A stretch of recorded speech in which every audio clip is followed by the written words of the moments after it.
Assalamualaikum warahmatullahi wabarakatuh. Rekan dengar Tutup Ring FM di mana saja Anda berada. Alhamdulillah kembali kita bersua di pagi hari ini di program Inspirasi Pagi. Rekan dengar, kita informasikan siaran kami juga bisa Anda ikuti di live streaming kita di tvfm.tanlautcap.go.id, dan Anda juga bisa berpartisipasi melalui telepon maupun juga di WhatsApp ya. Dan juga Anda bisa menyaksikan melalui live Facebook juga dan rekod YouTube di LPPL Tutup Ring FM 102,3 MHz. Rekan dengar, siapa yang berhadir di Inspirasi Pagi hari ini di studio dan akan dipandurkan Bunda Nelly Aryani. Silakan Bunda. Baik, terima kasih rekan Iwan. Siap. Assalamualaikum warahmatullahi wabarakatuh. Selamat pagi Tanah Laut. Selamat pagi para pendengar setia Tuntung Pandang FM dimanapun Anda berada. Senang sekali pagi hari ini cuaca kita sangat cerah. Alhamdulillah. Ya, alhamdulillah. Kita berjumpa kembali di program andalan kita Inspirasi Pagi. Edisi hari ini Selasa, hari yang ke-27 di bulan Januari di tahun 2026. Dan ini juga merupakan edisi pertama ya rekan Iwan. Di awal tahun ya. Iya, di tahun 2026 ini di dalam program Talkshow Inspirasi Pagi. Kalau kata orang, mudah-mudahan kesan pertama begitu menggoda. Iya. Selanjutnya nanti akan dilanjutkan oleh ya, cara-cara selanjutnya. Iya. Baik, senang sekali juga di kesempatan pagi hari ini narasumber kita telah berhadir di Studio 1 Tuntung Pandang FM dari Kantor Kementerian Agama Kabupaten Tanah Laut. Tidak tanggung-tanggung hari ini langsung ya rekan Iwan. Betul. Dihadiri oleh orang nomor 1 di Kemenak Tanah di Laut. Kementerian Agama Kabupaten Tanah Laut ya. Luar biasa. Iya, beliau adalah Bapak Haji Muhammad Hairudin SAG MPDI Kakan Kemenak Kabupaten Tanah Laut. Selamat pagi Pak. Selamat pagi. Assalamualaikum warahmatullahi wabarakatuh. Waalaikumsalam warahmatullahi wabarakatuh. Salam juga untuk pemirsa Tuntung Pandang FM. Betul Tanah sekali. Laut di mana Iya. saja berada yang menyimak acara ini. Iya. Semoga sehat semuanya. Amin. Amin ya rabbal alamin. Oke. Bahagia ya Pak ya di awal tahun, semangat baru gitu ya Pak ya. Ya, Iya. kita harus happy, bahagia karena itu sumber kekuatan untuk sehat. Nah, betul. Jauh dari stres Pak ya. Iya, pastilah. Iya, para pendengar setia dimanapun Anda berada, sebagaimana biasa kami menunggu suara Anda di 0811-5012-304. Pagi hari ini kita akan berbincang-bincang dalam satu tema, yaitu menyambut Nisfu Sa'ban dan Ramadan tahun 1447 Hijriah, begitu ya Pak ya? Betul. Oke, dimana kita tahu bahwa bulan Sa'ban mengandung banyak sekali keutamaan-keutamaan ya, dan kita perlu mempersiapkan segala sesuatunya untuk memasuki bulan Ramadan. Baik, saudara pendengar, kita akan awali dengan pencerahan dari narasumber kita tentang mungkin apa yang menjadi keutamaan di bulan Sa'ban ini. Bapak Haji Muhammad Hairudin SAG MPDI, dipersilahkan. Baik, terima kasih semuanya. Tidak ada kata yang paling indah selain terima kasih terus. Assalamualaikum warahmatullahi wabarakatuh. Waalaikumsalam warahmatullahi Bismillah walhamdulillah wassalatu wassalamu ala rasulillah wa ala alihi wa ashabihi wa man tabi'udah wa walah wa ba'du. Yang saya cintai, saya hormati, saya takjimi tentu saja rekan-rekan dari LPPL Radio Tuntung Pandang FM Tanah Laut yang luar biasa. Siap. Alhamdulillah saya datang di sini untuk beberapa kalinya, paling tidak 2 kali dengan hari ini. Iya, betul. Tentu saja pemirsa FM 102.3 Tuntung Pandang FM yang berbahagia, kaum muslimin dan muslimat rahimakumullah. Alhamdulillah kita hari ini sudah memasuki bulan Sya'ban yang 1 minggu lagi insya Allah tanggal 2 Februari malam ke tanggal 3 atau tanggal 14 Sya'ban malam ke 15 kita akan menemui malam yang luar biasa. Yap. Malam Nisfu Sa'ban, dan sudah menjadi tradisi baik di Indonesia, di Asia Tenggara, utamanya kita dalam konteks ini di Kalimantan Selatan, itu ada peribadatan malam Nisfu Sa'ban. Hampir semua musholla, masjid dan majelis-majelis taklim, bahkan rumah-rumah penduduk itu diadakan peribadatan malam Nisfu Sa'ban. Kenapa demikian? Karena sudah mendarah mendarah daging di kita di Kalimantan Selatan ini apabila bertemu dengan nisfu Sa'ban, malam yang sangat indah, malam yang sangat mulia dan istimewa, di mana di situ ada semua amal ibadah umat manusia itu akan diangkat, dihitung, dihisap, Direkap ya. ya, rekapitulasi, ya, setahunan, dan situ ada malam keampunan, malam rahmat, malam kasih sayang, dan juga ditulis pada malam itu, ya kan, apa namanya, kalau kita tuh sebutlah setahun akan datang si hamba ini apa yang akan terjadi bagi dia, nasib dia, ya kan, ditentukan di situ, dan Allah menghapus segala kesalahan dosa hambanya yang meminta ampun kepadanya. Jadi di dalam banyak hadis memang disebutkan itu sangat luar biasa, dan sudah kita implementasikan sesuai dengan ajaran-ajaran dari kiai-kiai kita, guru-guru kita, ya kan, tentang kemuliaan malam nisfu Sa'ban. Pada siangnya, nah istimewa. Pada siangnya itu disunnahkan, kan sunnah muakkad istilah. Sunnah yang pahalanya mendekati pahala wajib adalah puasa pada hari nisfu Sa'ban. Nah, ini sudah bagus, terbangun, terpola, sudah membangun kesadaran masyarakat muslim di Kalimantan Selatan utamanya. Apabila malam nisfu Sa'ban itu ada peribadatan khusus, dimulai dengan istighfar di sorenya, kemudian istighfar, tasbih, sholawat, kemudian setelah maghrib sudah dipola itu peribadatannya. Sudah ada ritualnya yang sudah ada. Sudah baku begitu ya Pak ya? Ya, kalau sebenarnya kalau baku sih tidak, tetapi apa namanya, sudah mayoritas pola peribadatannya seperti itu. Umat kita mengerjakan seperti itu. Ya, jadi misalnya setelah sholat maghrib, setelah sunat ba'diyahnya membaca Yasin 3 kali, surah Yasin sampai selesai dengan niat-niat tertentu, ya kan.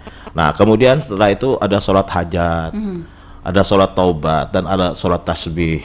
Nah, jadi sholat tasbih ini kan dikatakan dalam beberapa riwayat itu ya minimal seumur hidup sekali, minimal. Wah, itu kan kebangetan ya. Tetapi bagus, luar biasa. Adalah makom-makom tertentu para kiai, para guru, para wali Allah Ta'ala itu yang setiap malam dia sholat tasbih. Nah, tetapi kita ini yang awam padanya ya minimal malam nisfu Sa'ban. Nah, jadi disinilah anunya, timingnya. Jadi sholat tasbih itu memang panjang Pak, 300 tasbihnya semuanya dalam 2 rakaat sholat. Tetapi, nah ini fadilat keutamaannya itu tazkiyatun nafs istilahnya, membersihkan diri kita dari dalam. Nah, itulah tasbih itu fadilahnya. Jadi oleh karena itu malam nisfu Sa'ban itu termasuk malam yang dinantikan oleh umat Islam, utamanya di Kalimantan Selatan. Saya kira mari kita sebagai umat Islam persiapkan diri untuk menyambut itu, bukan dalam artian kita menyambut secara apa namanya seremonial belaka, tetapi kita secara spiritual, dan kita mempersiapkan diri untuk itu dengan memperbanyak taubat, istighfar di tanggal 14-nya sore itu memasuki maghrib. Jadi penghitungannya itu adalah setelah maghrib. Ketika matahari tenggelam, disitulah mulai tanggal 15 Sa'ban atau nisfu Sa'ban. Jadi nisfu itu artinya separuh, setengah. Sya'ban itu artinya bulan Sya'ban. Sa'ban itu banyak artinya. Ada yang menyebutkan arti Sya'ban itu adalah mendaki. Nah, karena disitulah Sya'ban itu mendaki dalam artian kita menemui bulan yang luar biasa, Ramadan. Bahkan jembatan, jembatan. Bahkan ada yang mengatakan bulan Sya'ban ini adalah apa namanya, penyambung antara Rajab, Sya'ban, dan Ramadan. Antara Rajab dengan Ramadan, di situ di tengahnya adalah bulan Sya'ban. Sesuai dengan doa-doa yang masyhur, bahkan di TikTok itu kan ada Allahumma barik lana fi Allahumma barik lana fi Rajaba wa Sya'bana wa balikna Ramadana. Ya Allah, berkahilah kami pada bulan Rajab, sudah selesai bulan Rajab, bulan Mi'raj, dan bulan Sya'ban hari ini kita jalani, dan sampaikan kami bertemu dengan bulan Ramadan, bulan agung yang dinantikan oleh umat Islam. Kira-kira itu prolog saya. Iya. Artinya kalau kita mengambil pastinya itu tanggal 2 Februari itu jatuh tadi sebagai separuhnya. Berarti nanti peribadatannya di sore hari begitu ya Pak ya, sampai dengan malam begitu ya. Oke, besoknya puasa. Oke, baik Pak. Tadi Pian sampaikan kita harus mempersiapkan diri bukan hanya secara seremonial tapi juga secara yang lainnya juga. Nah, mungkin bentuk-bentuk persiapan kita Pak untuk menyambut malam yang tadi dikatakan malam yang sangat istimewa, malam di mana amal ibadah kita direkap katanya ya, dan lain-lain begitu Pak. Apa Pak yang secara konkret yang bisa kita lakukan untuk mempersiapkan diri di tengah era kita yang saat ini begitu banyak godaan-godaannya? Iya, baik. Memang dari masa ke masa tantangan kita untuk berada pada posisi tempat peribadatan dan sebagainya itu kadang-kadang banyak tantangannya. Iya, tetapi justru melalui media sosial itulah juga itu bisa memicu dan memacu orang untuk hadir ke tempat-tempat itu. Sebagai contoh aja saya, kalau haul guru sekumpul itu kan kemarin itu kan kan lama di media sosial itu akhirnya mencapai 4,9 juta melalui provider. Subhanallah. Jadi 4,9 juta hanya melalui apa namanya kalau saya sebut itulah melalui pancaran pesawat handphone, HP dengan dua apa namanya. Bagaimana nenek-nenek, kakek-kakek yang menggunakan handphone, anak-anak. Nah, jadi 4,9 itu hasil dari apa namanya provider. Nah, sama dengan Nisfu Sa'ban. Nisfu Sa'ban ini kan sudah apa ya, mendarah. Jadi orang itu tergerak, orang Islam itu tergerak secara sadar atau tidak sadar apabila malam Nisfu Sa'ban itu tertarik dia secara spiritual untuk hadir dan melaksanakan kegiatan peribadahan itu. Nah, sekarang apa yang perlu disiapkan? Ya tentu saja kita mempersiapkan waktunya. Ya kan, ba'da asar itu ya sudah persiapan ya kan. Mungkin ya pukul 17 lah. Pukul 17 itu sudah persiapan secara lengkap, pakaiannya, peralatan tasbihnya, kemudian yasinnya ya kan itu disiapkan waktunya. Dan itu di mendekati maghrib itu banyak-banyak beristighfar. Karena mungkin mulai saat ini ya Pak ya kita harus mempersiapkan segala sesuatunya. Mungkin mengatur waktu dan sebagainya di tengah-tengah kesibukan kita begitu. Tanggal 2 nanti kalau bisa kita dunia dulu ya. Iya, kita kosongkan begitu jadwal begitu ya Pak ya. Bukan juga seperti itu kita harus mengosongkan jadwal, bukan. Artinya paling tidak kita tidak terikat pada sesuatu jadwal yang nanti bisa menjebak kita pada ikutan kita dalam pelaksanaan itu begitu. Jadi Ibu pemirsa sekalian juga bahwa peribadatan Nisfu Sa'ban itu bisa dikerjakan di mana saja sebenarnya. Ya, jadi kita jangan terikat pada satu titik. Nah, ini kan Islam itu kan mudah. Betul. Jangan fleksibel ya flexibility, Pak ya. jangan dianggap sulit. Jadi bagi yang tidak bisa berhadir pada satu mushola, masjid atau majlis, itu kan bisa dia mengerjakan di rumahnya. Nah, jadi sangat flexibility. Saya juga pernah pengalaman waktu itu ada di Jakarta posisi pas malam di Sa'ban karena itu penugasan perintah pimpinan kan harus ke sana. Saya mencari titik di mana. Oh, kalau di Jakarta itu ada di luar Batang, Masjid Luar Batang, misalnya di situ ada peribadatan malam Sa'ban. Karena kota kan beda karena kesibukannya. Nah, tapi malam itu saya tidak sempat ke sana, tapi saya lakukan di hotel dengan beberapa teman. Teman dari Kalimantan, kita lakukan itu. Jadi bagi kawan-kawan, sahabat-sahabat pemirsa muslim, muslimah yang tidak mampu atau tidak bisa berhadir ke satu titik di mana titik kumpul berjamaah bisa melaksanakannya di rumah. Jadi sebenarnya flexibility. Tetapi biasanya secara kepuasan spiritual gitu lebih puas bergabung berjamaah dengan majelis-majelis masjid-masjid tertentu. Itu tadi yang ingin kita kuatkan gitu. Jadi bagi yang ada waktunya tuh sangat bagus, sangat dianjurkan. Euforianya mungkin terasa juga apa jadinya Pak?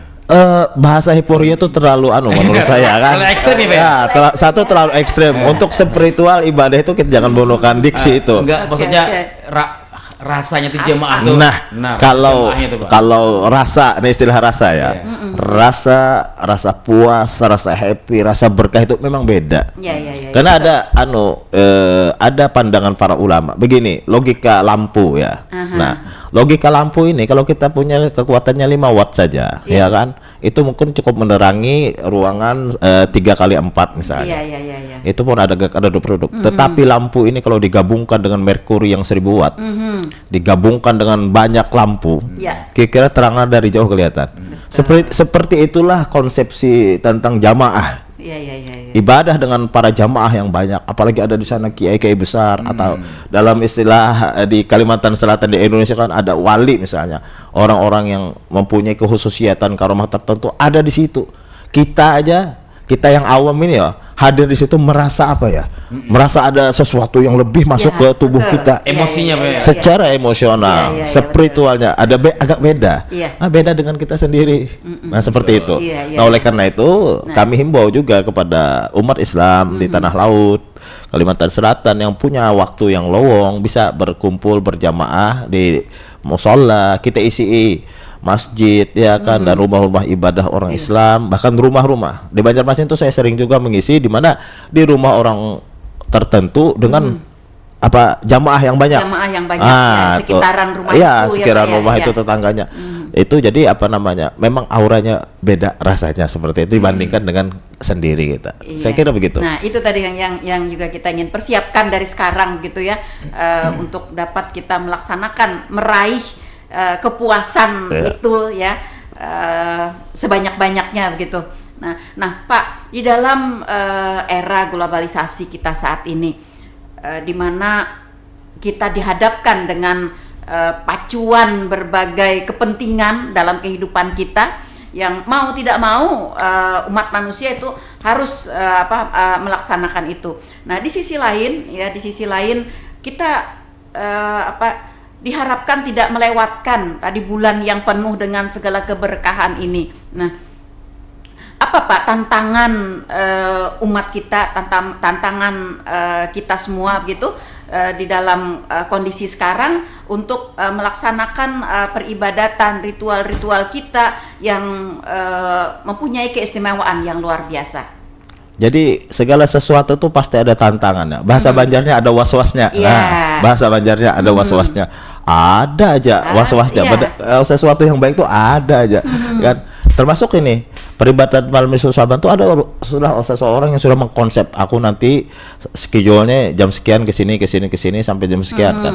Tapi tiba-tiba ada sesuatu lain. Misalnya ada tamu dari pusat misalnya ya kan, ada dan itu kita diperintahkan untuk mendampingi ya kan, seperti itu. Tetapi kan malam itu sangat panjang ya kan, jadi setelah maghrib, tenggelam maghrib itu sampai sebelum subuh situ kan, di situ sangat panjang.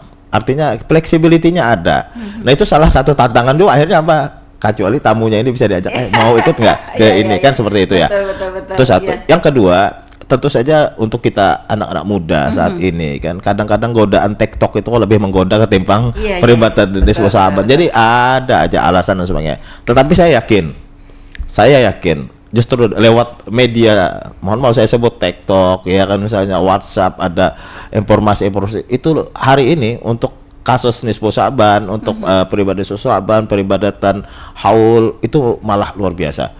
Nah, tetapi kita ini yang jangan, kebanyakan kita ini kadang-kadang meninggalkan yang wajib untuk melaksanakan yang sunnah. Oke, contohnya. Contohnya tadi nanti malam ini kan Nisfu Sa'ban misalnya ya kan. Wah, ibadahnya satu malam itu dia ini kan setahun sekali tasbih Nabi Yunus tuh 2375 kali tuh ya kan. Isanya lupa ya. Bukan isanya, kalau isa tuh ingat, tapi nanti ketiduran subuhnya jam 9 besok. Nah, itu juga tidak diharapkan. Jadi kita harus mengukur juga. Yang jelas, yang wajib itu adalah keutamaan, yang sunnah itu mengikutinya. Nanti kalau orang bisnis itu kan, ini dalam bahasa bisnis ya kan, modalnya habis kan, jangan merasa ada untungnya kan. Jadi tetap kita sama nanti bulan Ramadan itu seperti itu. Wah, tarawih rajin Bu. Iya. Tarawih rajin. Bahkan baru selesai orang buka puasa sudah datang gitu ya. Mukannanya sudah ada di musola itu kan. Iya. Kenapa itu biasa, mohon maaf ya, ibu-ibu tuh sering kayak gitu. Naruh mukana duluan. Naruh mukana kenapa? Kalau enggak dapat set nanti space-nya kecil misalnya ya kan. Nah, tapi itu apa? Itu 1 minggu pertama. 1 minggu kedua meningkat tuh sapnya, ya kan? Meningkat kemana? Sudah mulai berkurang. Nah, sampai minggu ketiga itu auranya sudah apa? Bukan auranya hari raya itu. Nah, makanya boleh itu kita buktikan, kita riset secara faktual itu beberapa tahun sebelumnya itu. Coba lihat, kalau sudah 25 Ramadan, masya Allah, itu kadang-kadang apa namanya itu pusat perbelanjaan yang penuh ya kan. Nah jadi itu bagian sebaris aja Bella. Iya, itu bagian Tua-tua pulang. Iya, yang tua-tua itu istiqomah lah. Yang tua-tua istiqomah. Lihat aja subuh di masjid musola itu. Yang tua-tua istiqomah luar biasa. Tapi itu enggak apa-apa. Yang penting kita bisa memanajerialnya, memanagenya, mengaturnya. Tantangan itu harus ada dalam hidup kita. Iya. Tetapi karena dengan tantangan itu memacu kita ya Pak ya, Iya. lebih getol lagi belajar begitu. Di situ ukurannya, Bu. Iya. Ukurannya kita ini siapa? Iya. Ya Kak. Kita ini siapa itu ketika ada tantangan. Kalau enggak ada tantangan itu kan lurus-lurus mulus aja kita. Justru ada tantangan itu kalau kita bisa melewati tantangan itu, itulah orang yang sukses kan. Oke, bagaimana Pak dengan tantangan apa ya globalisasi begitu, di mana mungkin apa ada formulasi baru atau ada apa ya pendapat-pendapat baru begitu tentang pelaksanaan peribadatan nisfu Sa'ban begitu Pak. Bagus. Nah ini luar biasa nih pertanyaan Ibu, ini luar biasa dan ini apa namanya kontekstual dan aktual. Di media sosial itu banyak orang berbicara yang berbeda dengan amal tradisi orang kita misalnya di Kalimantan Selatan tentang dalil nisfu Sa'ban, ya kan itu. Bukan itu aja, nanti hari raya ribut lagi. Iya betul. Haul ribut lagi. Yap. Di dalam Islam itu disebutkan kalau kita berbeda dengan orang yang di luar Islam, itu dalilnya kan lakum dinukum waliyadin. Ya kan? Bagimu agamamu, bagi kami agama kami, ya kan? Artinya kita jangan mempermasalahkan perbedaan agama itu sebagai dasar untuk perpecahan, dasar untuk apa ngarannya saling tidak harmoni. Tetapi silahkan yang lain beragama menurut kepercayaannya, yang Islam kepercayaannya. Di dalam Islam, nah di dalam Islam ini kan banyak perbedaan. Betul. Nabi mengatakan ada 73 golongan di dalam Islam itu. Nah, 73 golongan ini memang yang selamat menurut Nabi hanya satu. Nah, ma ana wa ashabi. Siapa yang selamat? Orang yang mengikuti aku kata baginda Rasul dan mengikuti orang mengikuti aku itu berarti mengikuti sunnahku kata Rasul dan mengikuti sunnah sahabatku, para sahabatku. Nah turunlah sahabat ini ke tabi'in namanya. Tabi'in itu pengikut sahabat. Ada tabi'ut tabi'un, pengikut para tabi'in. Sampai tabi'ut tabi'un sampai beberapa generasi turunlah kepada imam mazhab. Kita ini mazhabnya Muhammad bin Idris Asy-Syafi'i atau Imam Syafi'i. Nah tradisi keagamaan fikihnya yang ada di kita ini bermuara berpedoman kepada mazhabnya Syafi'i. Sementara di dalam dunia global, nah di media sosial, kadang-kadang orang tidak tahu kita mazhabnya apa, tapi ada yang mengatakan oh hadisnya dhaif misalnya. Hadis ini lemah tentang nisfu Sa'ban, ya kan? Tapi kalau orang belajar takhrijul hadis namanya, belajar mustalahul hadis namanya, belajar usul hadis namanya. Status hadis itu banyak, sahih, hasan, dhaif. Ada yang dhaif ini digunakan boleh untuk apa? Fadilatul a'mal. Nah, untuk mau ijoh boleh, untuk memotivasi umat boleh digunakan hadis dhaif. Tetapi dhaif ini juga macam-macam. Ada dhaif menjadi hasan statusnya.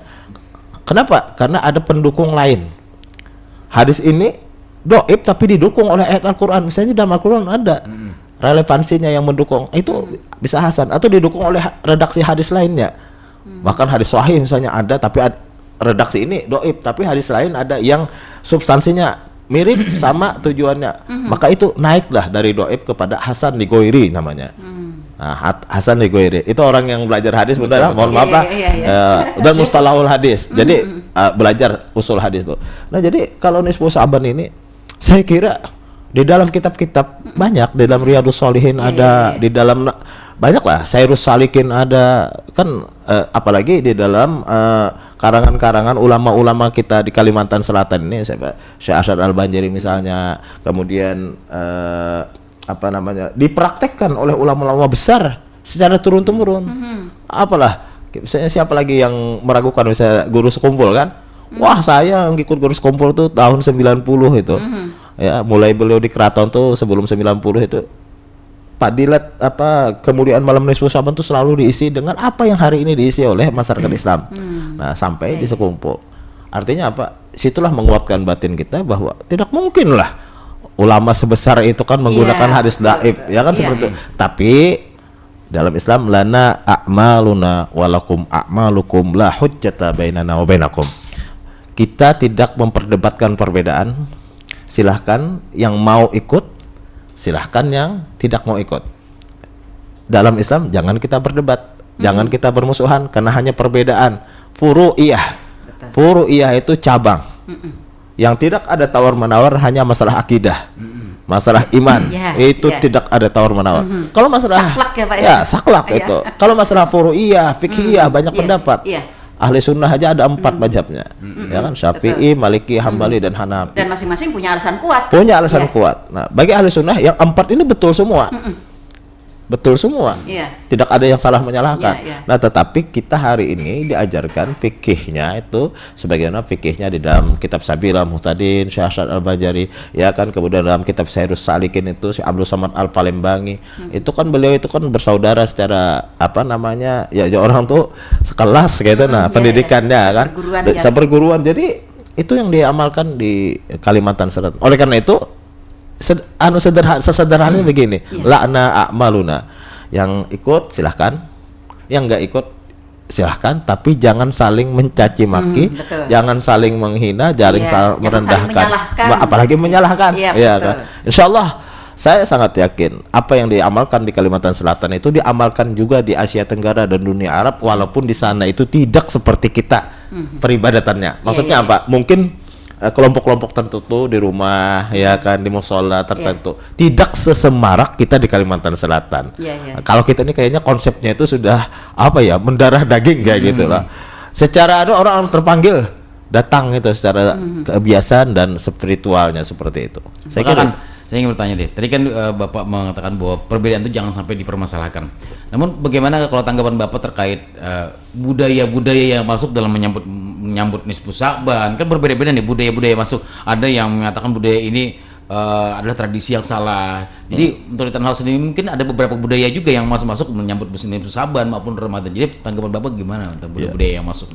Baik, bolehlah orang berpendapat budaya setempat atau kearifan lokal istilahnya, ya kan, ya kan, dianggap oh ini tidak cocok.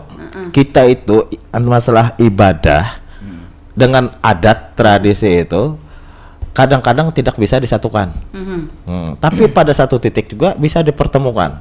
Lah banyaklah tradisi kita ini, mohon maaf ya, orang mandi-mandi pengantin 7 bulanan, ada nggak di dalam Islam itu? Nggak ada. Itu adalah tradisi nenek moyang kita. Tetapi tradisi itu di kultur itu diislamisasi. Nah, formatnya yang berbeda. Dia membawa dampak psikologis ya Pak. Satu, formatnya.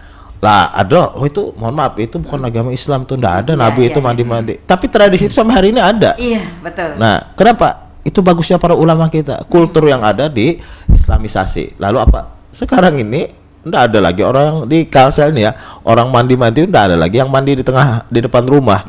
Satu, perempuannya ini loh, yang kayak kan buka aurat tuh, mandinya di dalam. Satu, yang kedua ada yasinan, ada sholawatan, itu kan disuruh. Itu dampak positif yang luar biasa ya Pak. Jadi dari adat budaya itu. Nah, dari budaya itu bisa dikemas sedemikian rupa sehingga apa, itu secara tidak sadar nanti sedikit demi sedikit akhirnya apa yang munculnya itu adalah tasyakuran selamatannya Nah, itu satu. Di kasus Nisfu Sa'ban ini saya kira tidak ada yang saya lihat penyambutan yang apa ya, tidak ada. Yang istilahnya kayak euforia tadi, mubazir dan sebagainya. Yang ada itu orang menyambut hari raya itu. Mohon maaf kan, dulu tuh ya, mohon maaf lah, ada di satu kampung ya kan, terkenal sekali itu kalau pokoknya awal Ramadan itu sudah dimulai apa dengan meriam gitu kan. Itu tembakan orang itu, bahkan sungainya itu berseberangan sungai itu kan. Itu dulu, tapi alhamdulillah waktu itu saya masih ingat, saya hadir di majelisnya Guru Sekumpul. Beliau bersuara dengan luar biasa bahwa kegiatan itu harus dihentikan, dan alhamdulillah beliau kalau ngomong itu kan sangat luar biasa, berkarismatik, dan akhirnya tradisi yang kurang tepat waktu itu. Tadi misalnya ada unsur mubazir, misalnya kan, ada membahayakan, membahayakan, mengganggu ketenangan, ketentraman. Iya, betul. Pastilah tidak tidur ya. Karena nggak ada izin gangguan, Bang. Membahayakan tuh bisa terbakar dan sebagainya. Dengan edukasi para ulama, dengan karismatik beliau mengatakan ini dan sebagainya sesuai dengan ajaran Islam. Akhirnya apa? Di satu titik itu, saya nggak nyebut kampung itu tapi maklum lah di Kalimantan Selatan. Akhirnya kan berhenti. Nah, ada kesadaran berhenti. Nah, tetapi tentu saja kita heporia itu, istilah heporia itu kan kayak apa ya, orang kesenangan habis-habisan gitu loh. Kita harus dituntun, tidak ada unsur mubazir, tidak ada unsur membahayakan, apalagi merugikan, dan tidak ada unsur mengganggu ketenangan. Kenapa? Islam itu tidak mengganggu, la darra wa la dirar, jangan membahayakan dan jangan kena bahaya, seperti itu. Oke, baik, luar biasa, Pak. Mungkin kita juga perlu menyegarkan kembali begitu di dalam bulan Sa'ban ini. Selain dari persiapan secara emosional tadi, tentu saja juga secara fisik pastinya ya Pak ya, kita harus mempersiapkan karena banyak ibadah-ibadah yang harus kita lakukan begitu. Nah, mungkin juga ada amalan ya yang menguatkan hati, dan juga itu pastinya juga berimbas kepada penguatan fisik bagi kita semua begitu untuk menjalankan segala ibadah-ibadah di bulan Sa'ban ini sampai ke bulan Ramadan. Iya, baik. Terima kasih. Jadi sebelum mahal sebenarnya ya. Ada istilah di kampung itu kan, itu harus mengolah katan kan. Bejasa malah. Kata itu istilahnya. Sebenarnya tidak harus seperti itu. Tapi saya sebelum menjawab itu, ini tradisi bagus di kita Indonesia, Kalimantan Selatan, bahkan Asia Tenggara. Saya lihat di Brunei, di Malaysia, ketika mau memasuki bulan Ramadan, di Sya'ban ini banyak ziarah ke makam-makam orang tua dan membersihkan kubur-kubur orang tua leluhur dan sebagainya. Itu sangat luar biasa. Betul, sangat luar biasa itu. Jadi nanti setelah Ramadan di hari raya juga seperti itu. Jadi bahkan kalau di Brunei itu, kalau hari raya itu malah dia setiap rumah itu mengundang ustadz khusus untuk memimpin di ziarah itu. Nah, jadi alhamdulillah kalau jadi ustadz di Brunei itu dia memimpin di kuburan itu, kalau diminta ada 10 titik itu luar biasa. Dan masing-masing ini memberi hadiah dengan ustadz itu. Jadi hari raya betul itu ustadz ya. Betul. Nah, jadi memang amaliyah untuk kita kuat fisik lah utamanya ya. Memang banyak lah. Tentu saja itu dibarengi dengan jasmani. Artinya kita jangan sekadar spiritual aja. Konsep-konsep kesehatan tuh ya olahraga ringan, tentu makan bergizi, sehat dan sebagainya. Nah, kalau amaliyah secara spiritualnya ada, memang amalan ada di dalam wiritan otib haddad itu. Ada ya qawiyu ya matin, itu dibacakan 100 kali ya. Ya qawiyu ya matin, wahai zat yang maha kuat dan menguatkan, dan kuatnya itu tidak berbanding. Itu kan secara spiritual kita berdoa supaya dikuatkan oleh Allah Subhanahu wa taala. Memang redaksi lengkapnya itu ya qayyamatin ikbisyarat dolimin. Tetapi dalam konteks ini adalah untuk menguatkan jasmani dan rohani. Di dalamnya ini ya amaliyahnya itu seperti itu. Dan bahkan amaliyah sholat sunnah rawatib itu sebenarnya itu menguatkan jasmani. Kenapa? Itu ada pergerakan. Ya bahasa anunya olahraga secara spiritual. Nah, jadi memang harus terlatih kita. Tetapi selebihnya Bunda, kalau puasa itu memang panggilan iman. Ramadan itu panggilan iman. Itu jelas di dalam surah Al-Baqarah itu. Kenapa Bunda? Ada orang, saya pernah wawancara dengan beberapa orang, responden tentang puasa. Dia bilang begini, saya ini kalau di luar Ramadan tidak kuat puasa, termasuk puasa Senin Kamis katanya, tidak kuat. Tapi dua waktu itu saya kuat. Puasa yang kuat gitu. Ya. Saya kuat. Padahal sebenarnya saya tidak kuat, tetapi saya kuat waktu itu. Apa? Puasa nisfu Sya'ban. Kenapa? Jadi puasa nisfu Sya'ban kuat. Padahal kan harinya belum tentu hari Senin, belum tentu. Apa katanya? Karena nisfu Sya'ban itu puasanya menurut saya, yang saya dengar katanya satu hari itu dapat fadilah pahala 1 tahun. Nah, jadi motivasi Dengan spiritual itulah dengan yang bisa kekuatan, menguatkan. iya. Nah, dapat fadilah pahala sama dengan puasa 1 tahun. Nah, itu satu dia. Kemudian bulan Ramadan. Saya bulan Ramadan 29 atau 30 hari itu kuat puasa, enggak ada yang pecah katanya. Bahkan saya musafir. Saya ke Jakarta, saya kemana gitu tugas. Teman saya ngajak, wah ini kan kita musafir nih. Mohon maaf ya, kota besar ya kan kayak Jakarta seperti maklum kepada kita semua kan. Di sana itu siang hari bulan Ramadan itu ramai orang jualan kan. Biasa-biasa aja gitu dan di sana yang apa namanya warung-warung apa sebagainya sangat menggiurkan. Ditambah musafir lagi kan. Boleh diambil tuh kalau dia mau berbuka kan. Tetapi apa katanya? Saya kuat walaupun saya musafir. Walaupun makanan kelihatan, sana yang menghormati bukan yang tidak puasa. Sana yang menghormati yang puasa, menghormati yang tidak puasa. Ya kan seperti itu. Kebalik kan dengan di sini kan. Nah, tapi saya kuat katanya. Kenapa? Karena panggilan iman itu. Nah, jadi kan itu yang membedakan. Karena hanya orang beriman yang dipanggil untuk puasa. Artinya apa?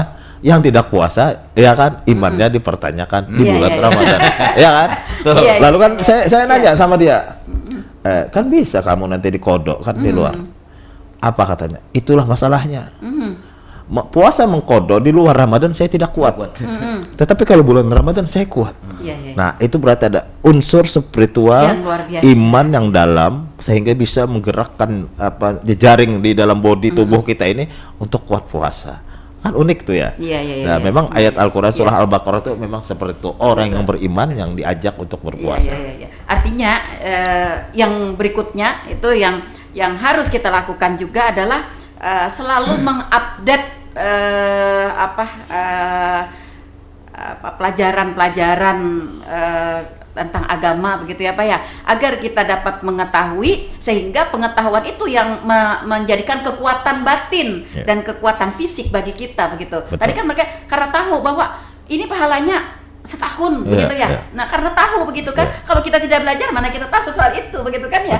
Seperti itu, dan itu juga ada hubungannya dengan kekuatan fisik kita. Dengan kekuatan fisik itu maka kita dapat melaksanakan berbagai ritual-ritual atau ibadah-ibadah di bulan Sa'ban ini begitu. Jadi ini betul. Saya tambahin lagi bahwa memang kita harus kaji ulang. Betul. Kenapa? Lah kita puasa Ramadan setahun sekali loh. Jadi kadang-kadang mana yang boleh, mana yang tidak boleh itu kita bisa kelupaan. Artinya kita kaji ulang, baca lagi literatur tentang termasuk sholat tarawih itu loh. Ada yang lupa niatnya sholat sunat tarawih ya kan, ada yang lupa, bahkan ada yang lupa juga nanti di malam ke-16 pakai doa kunut apa enggak kan tarawihnya kan. Jadi itu memang harus dikaji ulang dan itu bagus lah. Bulan Ramadan itu ada taklim, ada kajian. Nah, kajian. Jadi itu menyegarkan kembali memori ingatan kita. Saya sendiri itu harus membaca lagi, termasuk kan hari ini kan membaca lagi. Saya kira itu. Iya, itu ya yang juga menjadi PR kita bersama gitu. Ayo kita bersama-sama untuk terus mengkaji ulang ya seperti apa yang dikatakan oleh Pak Kepala Kemenak tadi. Baik, Pak. Ternyata waktu ya. Bulan Ramadan sudah di depan mata juga begitu ya, setelah nanti kita melewati Sa'ban, Ramadan.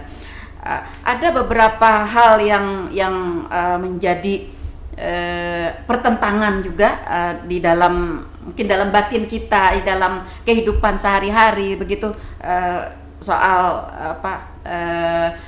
keutamaan di bulan Ramadan ini juga seperti itu. Nah, kalau penjelasannya seperti apa, Pak? Maksudnya pertentangan di batin seperti apa? Tentang baik bagi mereka yang wajib melaksanakan puasa begitu, mereka yang harus seperti kata Bapak tadi musafir, mengkada dan sebagainya gitu, orang sakit dan sebagainya. Baik, jadi dalam hal puasa itu kan ada syaratnya, ya kan? Tidak semua orang disuruh puasa. Ya ayyuhalladzina amanu kutiba alaikumusiyam kama kutiba alal ladzina min qablikum la'allakum tattaqun. diwajibkan kepada kalian puasa sebagaimana diwajibkan kepada umat-umat terdahulu puasa Ramadan. Nah, jadi ada orang syaratnya itu dia mampu berpuasa. Banyak syarat orang puasa, balik, berakal, mumayyiz, Islam dan sebagainya. Lah, ada orang tua ya kan, secara apa namanya dia ndak bisa lagi puasa. Nah, misalnya seperti ini banyak terjadi. Itu orang itu ada gangguan memori. Gangguan memori ini padahal usianya 56 tahun, 60 tahun kan. Fisiknya kuat. Bisa dia nahan, tetapi dia kadang-kadang lupa. Lah jam 11 siang tiba-tiba minum dia. Nah, rezeki itu, Pak. Iya, bukan. Kalau kita puasa dalam keadaan normal sesuai syarat, lupa kita minum itu rezeki. Selama itu pas minum kan sudah sadar, oh berhentilah. Nah, bahkan ada yang baru di dalam ini kan minum kopi, sisa sahur ya. Sudah dikeluar, aku puasa, wah itu wajib dikeluarkan. Nah jadi yang gangguan memori itu menurut pendapat saya dia tidak wajib puasa Ramadan. Kenapa? Lah dia jam 11 minum, nanti minum lagi dia. Bahkan ditanya ini hari apa, nggak tahu dia hari. Ada orang seperti itu saya temui. Nah itu apa? Itu diganti aja nanti. Nah, jadi diganti dengan bayar fidyah. Karena dia pastikan tidak mampu mengkodok di luar Ramadan. Jadi agama itu penuh dengan solusi. Semakin dalam kita memahami agama, mengkajinya, memutolaahinya, murojaahnya kata orang anak pesantren. Kita dapat melakukan. Iya, jadi pokoknya konsepnya adalah al-Islam itu, agama Islam itu mudah. Ad-dinu yusrun. Islam itu mudah. Tinggal kita paham dan tidak paham. Kenapa kita sulit ya? Karena kita tidak paham. Tidak mengetahui. Kenapa sulit matematika itu? Karena kita tidak tahu rumusnya. Kalau kita sudah tahu rumusnya, apa enak. Kenapa sulit bahasa Inggris ya? Nah, kenapa sulit? Nah, itu kenapa kita tahu rumusnya. Nah, ditambah ada sesuatu itu yang sulit itu menjadi ringan. Kenapa? Karena kita letakkan di dalam memori kita bahwa semuanya itu atas dasar cinta dan suka. Kalau orang sudah cinta itu apa? Matematika, bahasa Inggris, bahasa Prancis itu tidak masalah buat dia. Cinta. Sama kalau kita sudah cinta dengan Allah dan Rasulnya, ya kenapa sang yang mencintai kita ini menyuruh puasa, kenapa kita tidak? Mohon maaf nih logika orang pacaran aja ya kan. Naik gunung, turun gunung, nyebrang laut ya kan, hanya sekedar untuk hanya sekedar untuk bertemu 5 menit dengan sang kekasih. Itu logika percintaan manusia. Bagaimana dengan Allah? Nanti kita pasti bertemu kan? Wah, itu pasti kira-kira ibadahnya lebih dahsyat. Tetapi yang belum memasuki pada posisi stepnya, di step 1, step 2, step 3, janganlah berputus asa. Allah tuh maha tahu dengan kita. Ada yang puasanya cuma sekedar dia mampu puasa aja. Nggak apa-apa lah, penting niatnya dulu. Laksanakan kewajiban. Oh, ada nanti yang puasanya. Makanya dalam kitab Ihya Ulumuddin itu kan martabat atau step atau kelas orang puasa itu kan banyak. Pertama puasa awam, orang banyak kayak kita nih awam, ya kan. Itu ada puasa khas namanya, istimewa dia. Ada lagi khawasul khawas, super istimewa. Lah kita ini orang awam aja, kita sebut orang awam aja. Tapi jangan berputus asa. Laksanakan itu sebagai kewajiban kita dengan niat yang baik. Insya Allah. Allah nanti yang akan memberikan berkah rahmatnya. Bisa naik sendiri dia. Nah seperti itu Bunda. Jangan sampai kita ultimatum misalnya lah, wah itu puasa tapi guring aja seharian karena dapat pahala. Soalnya yang mau pahala kan Allah Ta'ala begitu ya Pak, ya bukan kita begitu. Jadi kita jangan menjustifikasi orang. Jangan menilai orang karena bukan hak kita menilai itu. Karena dalilnya ada itu. Kata Allah kan wa ana ajzi bihi. Nah, bagi orang puasa itu aku yang membalas ganjarannya. Dan rahasia, kita nih sama nih puasa. Bahkan kita dengan istri kita, dengan anak kita, belum tentu yang ayah ini lebih hebat puasanya ketimbang anak. Itu urusan Allah kan. Tetapi kita karena itu rahasia. Ini rahasia Allah. Oleh karena itu kita yang penting secara fikihnya ada rukun, syaratnya kita penuhi. Seperti itu. Kemudian yang membatalkan ya kan kita jauhi ya kan. Lalu bagaimana lupa? Nah lupa itu ada makomnya tersendiri. Orang lupa itu ditoleransi selama dia lupa ya kan. Jangan dilupa-lupain gitu kan. Nah makanya kan kita ini bisa aja masuk dalam kamar minum aqua kan di bulan Ramadan jam 2 siang ya kan. Apa keluar dari kamar kering lah bibir Oleh karena itu apa? Ya kita bisa membohongin orang, tapi Allah yang akan membalasnya. Biar kita bohong ketahuan aja kan, seperti itu. Jadi iman memang panggilan iman. Saya kira begitu. Pak Kakan, Ya. saya ingin bertanya juga dalam rangka meningkatkan kemaslahatan umat, kekhusukan dalam menyambut nisfu Sa'ban dan juga Ramadan nantinya. Apakah ada tugas khusus ataupun pesan-pesan khusus untuk penyuluh-penyuluh agama kita yang ada di Kabupaten Tanah Laut ini? Apakah mungkin ada program dalam mengumpulkan penyuluh agama dalam menyambut hari yang luar biasa untuk syiar lebih bagus lagi? Wah, ini bagus, luar biasa pertanyaannya ini kan. Jadi kami di Kementerian Agama memang ada program. Salah satunya di Tanah Laut ini kan kawal menyambut awal Ramadan, ada kegiatan kita bersih-bersih tempat ibadah. Jadi penyuluh-penyuluh, pegawai-pegawai Kementerian Agama ini ya kan, baik itu di internal bahkan juga di masjid-masjid tertentu, dan kita ajak masyarakat dengan melewat penyuluh kita. Dan itu tradisi yang sudah lama di Kalimantan Selatan, bahkan di Asia Tenggara, membersihkan tempat-tempat ibadah. Kemudian juga kita ajak penyuluh-penyuluh kita, dia di bulan Ramadan itu memberikan tausiah juga, kultum, kuliah 7 menit. Kalau di kami kan ada kultumnya ba'da zuhur. Nah, bulan Ramadan itu bergantian. Nah, itu dalam rangka apa? Dalam rangka kaji ulang, dalam rangka murojaah. Ya, kita namanya kita ini kan bisa aja yang dulu-dulu sudah lupa ya kan, karena dapat lagi ilmu baru kan. Nah, seperti itu. Nah, di masyarakat tuh seperti itu. Kemudian tentu saja mewujudkan ketentraman, kedamaian, kekhusyuan dalam melaksanakan ibadah Ramadan ya kan. Ya, diantaranya apa tadi menyampaikan jangan ada sesuatu yang bisa mengganggu. Misalnya tadi ya istilah wadah kita itu laduman apa dan sebagainya kan supaya jangan mengganggu kekhusyuan bulan Ramadan. Kemudian tentu saja penyuluh kami ini sudah secara reguler, tidak bulan Ramadan saja. Penyuluh di Tanah Laut penyuluh agama ini dia punya majelis ta'lim, punya kelompok-kelompok bimbingan keagamaan, bahkan ada yang membimbing mu'alaf dan sebagainya di Tanah Laut ini loh.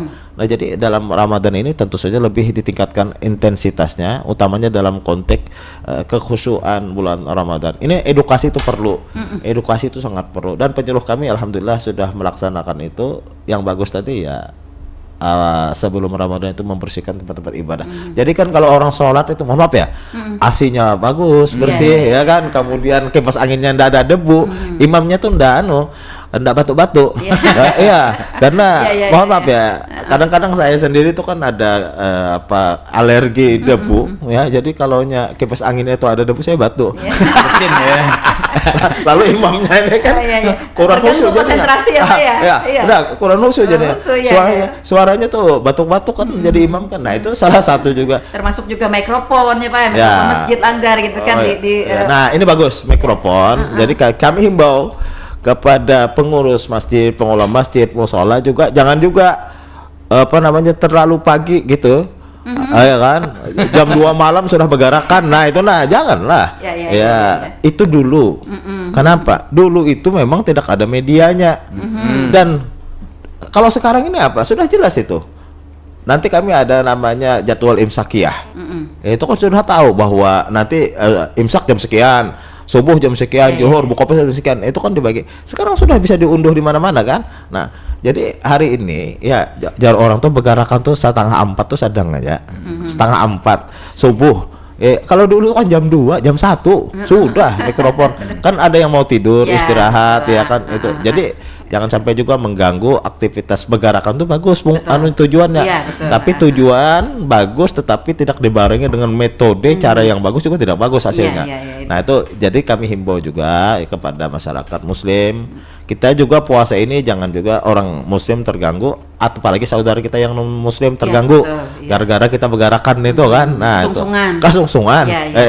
Jadi 3:30 tuh sadang aja lah. Karena orang rata-rata tuh sahur itu jam 4. Karena sahur tuh mendekati waktu imsak tuh lebih baik, lebih afdol.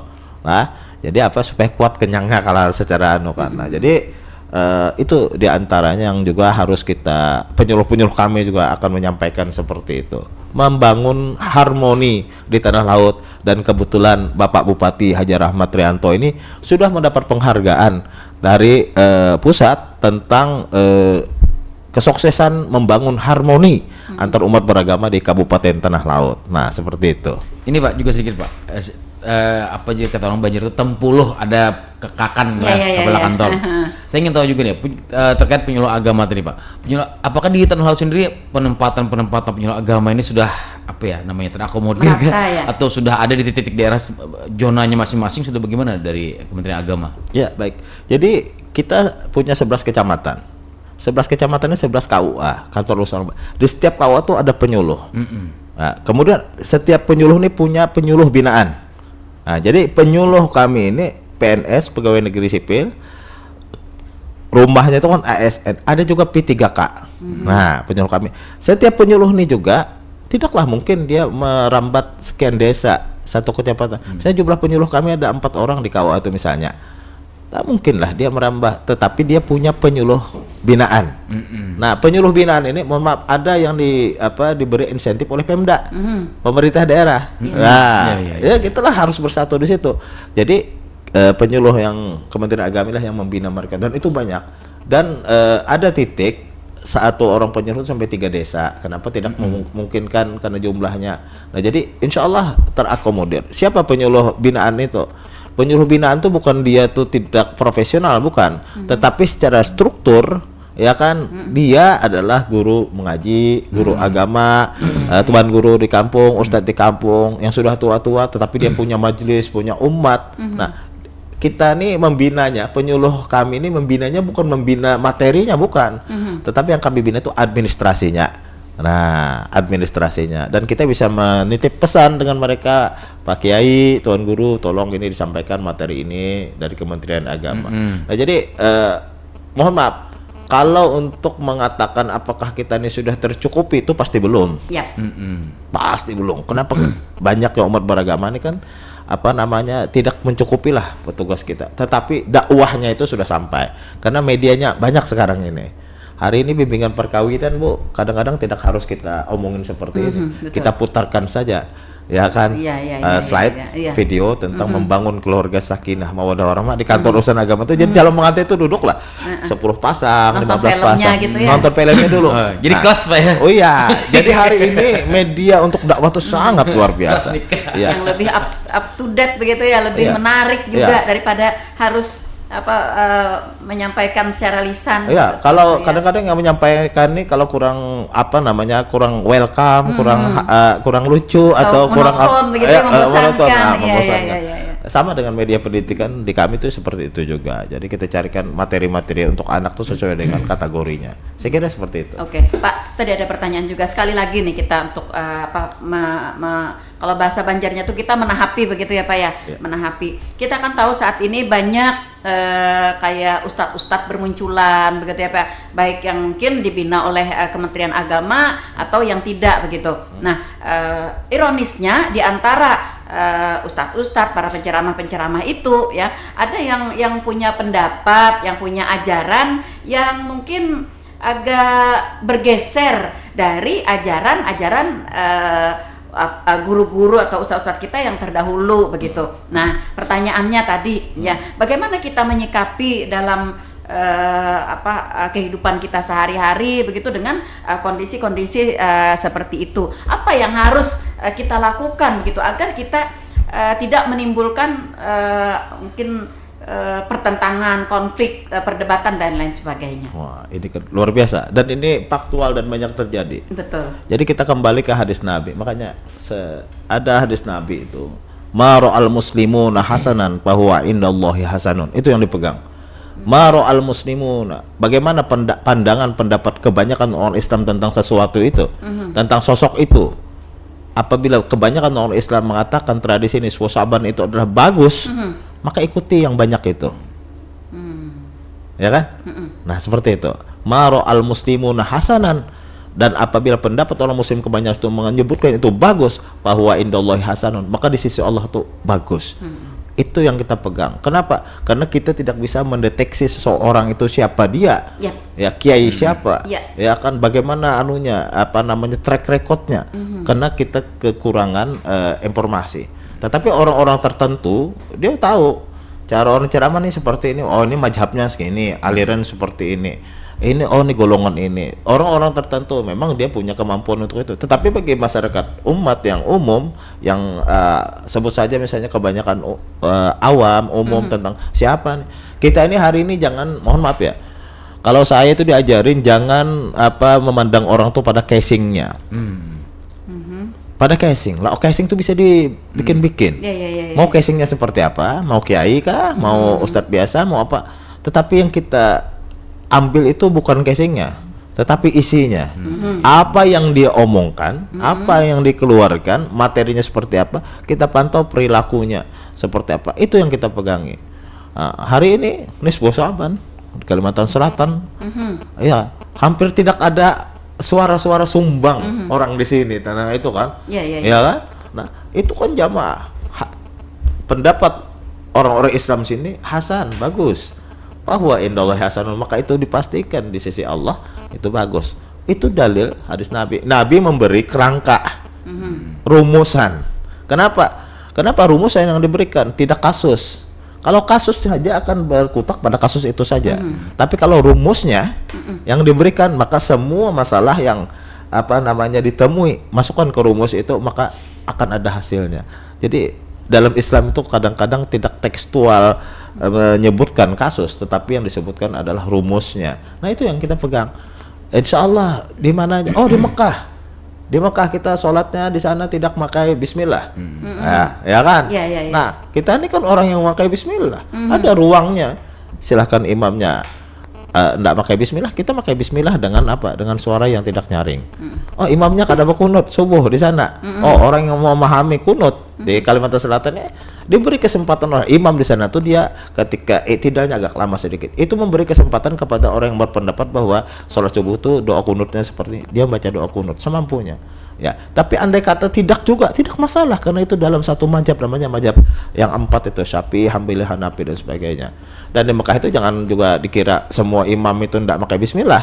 Ada yang Bismillah tapi kopi namanya, gemet di orang Banjar, berbismillah tapi gemet. Ulun sering itu mendengar waktu sholat di Mekah berbismillah sih tapi gemet. Nah, kenapa? Pandangan mazhab di sana maro al muslimun hasanan bahwa Indul Hasanun itu di sana itu pendapat yang disukai orang banyak adalah tidak menggunakan bismillah secara jahar, secara nyaring. Di sini pakai bismillah. Yang nggak pakai bismillah maka masalah dipertanyakan. Kenapa? Pendapat orang Islam sini semua adalah benar. Kalau pendapat orang Islam yang banyak itu aman. Oke, artinya apa nih Pak kuncinya bagi masyarakat kita untuk mengikuti ajaran agama Islam tertentu yang bisa dipegangnya begitu? Nah itu betul. Ada hadis Nabi juga dan digunakan dalam kitab-kitab usul fikih. Da'ma yaribuka ila ma la yaribuka. Wah itu terkenal sekali di kalangan santri dan akademis ya. Da'ma yaribuka ila ma la yaribuka. Tinggalkan sesuatu yang ragu bagi kalian, menuju sesuatu yang Anda yakin atau tidak ragu-ragu. Kalau ada orang berpendapat tapi kita sosoknya udah tahu siapa dia, track recordnya, pendidikannya apa, ini pesantren mana, lulusan mana, ini siapa gurunya, baru muncul berkomentar bombastis misalnya, mohon maaf tanda kutip itu kadang-kadang menyalah-nyalahkan tradisi amaliah orang-orang syekh-syekh, kiai-kiai, guru-guru kita yang alim-alim yang sudah ada ini. Siapa dia? Memang kalau mau viral tuh harus sesuatu yang aneh, Bu. Ya, betul. Di dalam kajian-kajian kami klasik dulu dikatakan kalau mau terkenal tuh sangat mudah, naik aja ke atas mimbar, hari Jumat kencing di atas mimbar akan viral. Nah, jadi hari ini siapa yang bisa berbeda dengan orang dan mengambil keberanian pada posisi itu, apalagi yang diserang itu orang besar, itu cepatlah terkenal. Nah, jadi sekarang kita sebagai masyarakat nih pedomannya tuh apa? Da'ma yaribuka ila ma la yaribuka. Tinggalkan sesuatu yang meragukan kalian, menuju sesuatu yang Anda yakini, yang tidak meragukan. Hari ini masyarakat kita yakin peribadatan Nisfu Sa'ban itu luar biasa, ya kan? Dan dikomandoi oleh ulama-ulama besar sampai hari ini. Berarti apa? Itu sangat meyakinkan kita. Jadi silahkan aja. Kan dunia sekarang ini kan dunia global. Oh ya kan, orang bisa jadi kiai besar hari ini dalam 10 menit dengan dia bicara di TikTok. Dedakan, Pak ya. Ya, orang kan udah tahu siapa dia tuh loh, viral. Tapi hari ini orang yang tersalah juga, ya kan, walaupun dia sudah kalibernya besar, gara-gara salah omong itu bisa jatuh, ya kan. Jadi itulah media sosial. Hari ini masyarakat kita, umat kita itu yang kita, kalau Anda yakin Nisfu Sa'ban silahkan. Kalau Anda ragu-ragu, jangan dikerjakan. Sangat mudah agama itu. Tidak ada paksaan, la ikraha fiddin, tidak ada paksaan dalam beragama. Jadi semakin kita mendalami agama, semakin luas, elastis, semakin moderat dan tidak menjustifikasi orang yang berbeda dengan kita. Mereka adalah orang yang sama dengan kita, tetapi saja dalam pandangan amaliyah mungkin berbeda. Kita tidak punya kewenangan untuk menjustifikasi mereka itu salah. Betul. Nah, itu lana a'maluna walakum a'malukum Iya, la hujjata bainana wa bainakum. Iya. Jadi bagi kalian silahkan kalian beramal ibadah, yang tidak silahkan. La hujjata, tidak ada perdebatan di antara kita. Iya, iya, Nah, iya, kan iya. aman itu negeri ini. Intinya dari keyakinan kita masing-masing gitu Pastinya. ya. Kalau kita yakin bahwa itu adalah sebuah ibadah yang baik bagi kita ikuti begitu ya Pak. Tapi kita jangan memperdebatkan dengan yang lain yang mungkin tidak sejalan pendapatnya dengan kita seperti itu. Sedikit Bu, ibadah itu, istilah ibadah itu dua. Ya. Ibadah mahdoh namanya, ibadah ghairu mahdoh. Ibadah yang 100% itu memang ibadah, sholat 5 waktu, Yap. puasa. Tapi ada yang ghairu mahdoh. Ghairu mahdoh itu bisa aja amal sosial, ibadah juga. Jadi jangan orang ibadah itu hanya persembahan menyembah Allah saja, bukan. Kan itu nilainya ada nilai ibadah. Misalnya membuang duri di jalan, nilai ibadah. Nilai ibadah, Nisfu Sa'ban, Iya. ya kan? Itu ada hubungan ritual dengan itu ibadah sunnah namanya seperti itu. Jadi ibadah sangat luas. Ada yang mahdoh, memang totality 100% itu adalah ibadah. Ada yang ghairu mahdoh. Ghairu mahdoh itu apa? Tidak masuk dalam tataran wajib. Tataran wajib dalam artian murni ibadah. Ya tadi bisa aja kan. Nih kalau kita ngomong di mikrofon nih ada yang membid'ahkan kan. Apa? Iya. Karena memang zaman Nabi tidak ada bid'ah. Iya, Tidak ada mikrofon seperti ini. Betul. Bid'ah, tapi ada bid'ah hasanah namanya. Bid'ah itu apa? Berbeda dengan apa yang dilaksanakan oleh Rasulullah dan sahabatnya dan belum ada dilaksanakan lalu diadakan. Nah, mengadakan sesuatu yang belum ada itulah yang disebut dengan bid'ah. Tapi bid'ah itu ada hasanah. Banyak orang mendebat, ini bid'ah hari ini masjid mana yang khutbahnya tak pakai mikrofon? Iya. Pakai mikrofon semua. Betul, ya. Nah, jadi ada bid'ah hasanah. Jadi intinya menyambut Sya'ban, nisfu Sya'ban, menyambut Ramadan ini dengan happy dan bahagia. Mari kita bersatu padu, ya kan, dan saling memaafkan. Itu karena itulah bentuk bagian daripada dikabulkan, diterima atau tidaknya peribadatan kita malam nisfu Sya'ban itu adalah saling rela merelakan antara sama. Nah, banyak di satu titik tuh, kita berelaan lah, sudah bermaafan lah. Bahkan di pesantren kami itu, mohon maaf Bu ya, setengah hari itu hanya bermaafan aja. Kenapa? Nih, malam ini nisfu Sya'ban. Hari ini nih, setengah hari mulai pagi itu sudah masing-masing di dalam kelas, kemudian dengan guru, kan macam-macam dengan kawan-kawan berelaan di orang Banjar. Kenapa? Lah, kalau dengan Allah kan nyaman aja kita taubatnya. Tapi kalau dengan manusia ini, amun kada minta rela, ya kan? Harus bertemu dengan harus orangnya. minta rela. Nah, jadi itu tradisi bagus juga. Komunikasi. Saling memaafkan. Jadi menghadapi nisfu Sya'ban. Nanti halal bihalal lagi setelah hari raya. Luar biasa Islam tuh indahnya, saya kira begitu. Oke Bu. Iya, baik. Ternyata tidak terasa Pak, waktu kebersamaan kita sudah berada di zona lewat bahkan ya dengan kita seru sekali. Saya juga kagum dengan voice over beliau nih. Betul, saya juga. Bariton berat-berat gitu ya. Biasa. Pas banget buat iklan nih ya. Iya. Itulah yang salah satu hal yang menarik kita hari ini, makanya kita membahasnya dengan penuh semangat sehingga kita tidak terasa ternyata waktu kebersamaan kita. Kita bersama-sama ingin mendapatkan kebaikan dan keutamaan dari bulan Sya'ban sampai dengan Ramadan. Pak, sekaligus dengan closing ya Pak, apa yang digarisbawahi, apa yang menjadi penekanan kita ya untuk pelaksanaan bulan nisfu Sya'ban dan juga Ramadan 1447 Hijriah. Baik, sebagai closing statement saya, mari kaum muslimin muslimat dimanapun berada yang mendengarkan radio Tuntung Pandang Tanah Laut ini, untuk kita bersama-sama merawat diri kita, merawat keluarga kita dalam rangka mempersiapkan nisfu Sya'ban bagi yang yakin dan setuju untuk melaksanakannya. Dan untuk bulan Ramadan kita persiapkan diri kita. Semoga Ramadan dan Sya'ban ini menjadi sesuatu yang memberkahi kita dan membahagiakan kita. Mari kita puasa dengan happy dan bahagia. Insya Allah apa yang dikatakan oleh Rasulullah, sumu tasihu, puasalah kalian, pasti kalian akan disehatkan. Kenapa? Karena kita puasanya dengan penuh happy dan mengharap ridha Allah Subhanahu wa taala. Pupuk kebersamaan, insya Allah Indonesia aman, tentram, bahagia. Demikian. Wassalamualaikum warahmatullahi wabarakatuh. Waalaikumsalam warahmatullahi wabarakatuh.